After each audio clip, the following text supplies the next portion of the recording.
Tasty tasty chicken Manchuria తయారు చేసుకుందామా?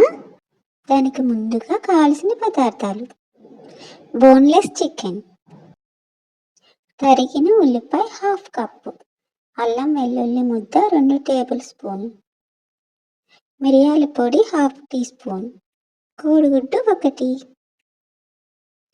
మైదా పిండి, టమాటా sauce 1 spoon, soya sauce, chilli sauce 1 spoon, cornflour, vinegar 1 spoon, ఉప్పు తగినంత, నూనె తగినంత,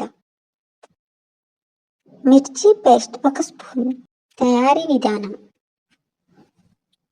ముందుగా చికెన్ శుభ్రంగా కడిగి నీరు లేకుండా లైట్గా పిండుకోవాలి. తర్వాత చికెన్లో మిరియాల పొడి, కార్న్ఫ్లోర్, కోడిగుడ్డు, మిర్చి పేస్ట్, అల్లం వెల్లుల్లి ముద్ద 1 స్పూన్, ఉప్పు తగినంత వేసి ఈ మిశ్రమం అంతా చికెన్ ముక్కలకు పట్టేలా 2 మినిట్స్ కలిపి కనీసం అరగంట అయినా నానబెట్టాలి.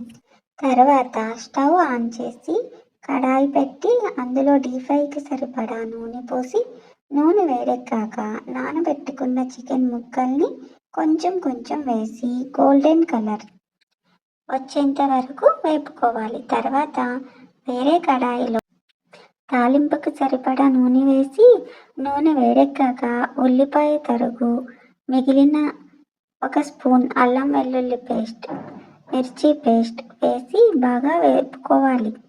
మిర్చి పేస్ట్ కారానికి తగినంత వేసుకోండి.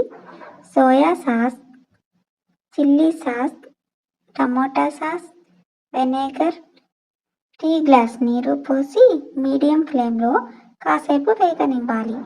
అనంతరం వేయించి పెట్టుకున్న చికెన్ ముక్కల్ని ఈ మిశ్రమంలో కలిపి 2 మినిట్స్ వేపుకోవాలి. అంతే, ఎంతో రుచికరమైన చికెన్ మంచూరియా రెడీ. ఇది రోటీ, చపాతీలోకి సైడ్ డిష్గా సర్వ్ చేసుకోవచ్చు. Please subscribe my channel. Please support me.